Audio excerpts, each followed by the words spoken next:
Greenland पर Trump के U turn की 5 बड़ी वजह आज आप इस वीडियो में जानने वाले हैं। दावोस में 19 जनवरी से शुरू हुआ वर्ल्ड इकोनॉमिक फोरम 23 जनवरी तक चलेगा, लेकिन इस विश्व आर्थिक मंच से कुछ ऐसी खबरें सामने आ रही हैं जिसकी किसी ने कल्पना भी नहीं की थी। और उन खबरों में सबसे पहली है ग्रीनलैंड को लेकर डोनाल्ड ट्रंप का रुख।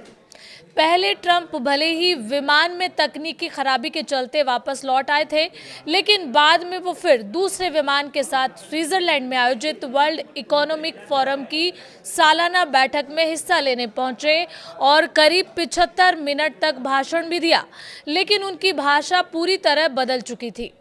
21 जनवरी को दावोस के वर्ल्ड इकोनॉमिक फोरम में उन्होंने ऐलान किया कि वो ग्रीनलैंड पर कब्जा करेंगे, लेकिन ताकत से नहीं। उनके भाषण के बाद माना जा रहा है कि ट्रंप अब ग्रीनलैंड को हासिल करने के लिए मिलिट्री एक्शन या ताकत का इस्तेमाल नहीं करेंगे। डोनाल्ड ट्रंप के बदले रुख के पीछे जानकार कई वजह मान रहे हैं, और उसमें पहली है वर्ल्ड ऑर्डर में अमेरिका की लीडरशिप को खतरा। ट्रंप के भाषण से पहले दावोस में जुटे कई दिग्गजों ने अमेरिका को खुले शब्दों में अपने दिल की बात कही थी। उसमें फ्रांस के राष्ट्रपति इमैनुअल मैक्रों के अलावा कनाडा के पीएम मार्क कार्नी ने भी अपनी बात रखी थी। मार्क कार्नी का कहना था कि अमेरिका का वर्चस्व था, लेकिन अब ये व्यवस्था टिकने वाली नहीं है। अमेरिका की गुटबंदी से बाकी देश और ज्यादा गरीब और कमजोर हो जाएंगे। ऐसे में उन्होंने कम ताकतवर देशों को अपने जैसी सोच वाले पार्टनर के साथ गठबंधन करने की सलाह दी थी। ऐसा माना जा रहा है कि दुनिया के 80 देशों में 750 से ज्यादा मिलिट्री बेस रखने वाले अमेरिका को अपने दबदबा कम होने का खतरा सताने लगा है। अमेरिका को लगता है कि रूस या चीन उसकी जगह ले सकते हैं। दरअसल चीन और रूस को अपनी ग्लोबल पोजीशन मजबूत करने का मौका मिल रहा है। ये देश नए अलायंस और नए ग्लोबल ऑर्डर बनाने की कोशिश कर रहे हैं। दुनिया एक ऐसे सिस्टम की तरफ बढ़ रही है जहां अमेरिका का ग्लोबल ऑर्डर ना हो और देश अपना हित देख सके। हाल ही में आई पेंटागन की रिपोर्ट में चीन और अमेरिका की नेशनल सिक्योरिटीज स्ट्रेटेजी 2025 में रूस को खतरा बताते हुए उन पर नजर रखने की बात कही गई है। और दूसरी वजह है दुनिया भर में एंटी ट्रंप माहौल की लामबंदी। ट्रंप के रवैये से नाटो और यूरोपीय यूनियन के देश नाराज हैं। वो इसे दबाव और ब्लैकमेल की राजनीति बता रहे हैं। अमेरिका और पश्चिमी देशों का गठबंधन यानी वेस्टर्न अलायंस भी कमजोर हो रहा है। 21 जनवरी को ट्रंप के भाषण के बाद यूरोपीय संसद ने यूरोपीय यूनियन अमेरिका ट्रेड डील का काम रोक दिया है, क्योंकि ट्रंप ने अपने भाषण के दौरान कई बार ग्रीनलैंड को लेकर कमेंट किया।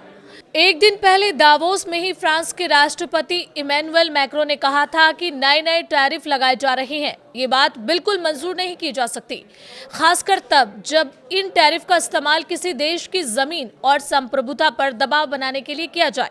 ट्रंप की ग्रीनलैंड कब्जाने की जिद ने दुनिया भर में एंटी ट्रंप सेंटीमेंट को बढ़ावा दिया है। अब ये सिर्फ ग्रीनलैंड या डेनमार्क का मुद्दा नहीं रहा, बल्कि ट्रंप की अमेरिका फर्स्ट की पॉलिसी को साम्राज्यवाद की तरह देखा जा रहा है।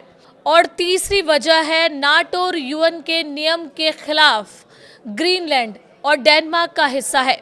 डेनमार्क नाटो में शामिल यूरोपीय देशों में से एक है।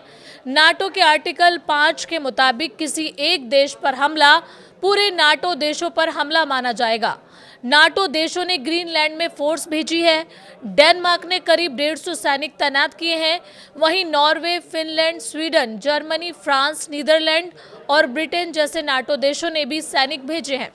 यूएन चार्टर में भी कहा गया है कि जंग की स्थिति के बिना किसी संप्रभु देश पर एक तरफा हमला करके कब्जा करना अवैध है। वेनेजुला पर ट्रंप की अपनी कार्रवाई के पीछे ड्रग्स की तस्करी और अमेरिका में घुसपैठ का आरोप लगाया गया। ग्रीनलैंड में वैसी स्थिति नहीं है। हालांकि ट्रंप कई बार कह चुके हैं कि ग्रीनलैंड पर रूस या चीन कब्जा कर सकते हैं, जो अमेरिका की नेशनल सिक्योरिटी के लिए खतरा है। इसके अलावा ग्रीनलैंड की रक्षा को लेकर अमेरिका और डेनमार्क के बीच 1951 में एक समझौता हुआ है।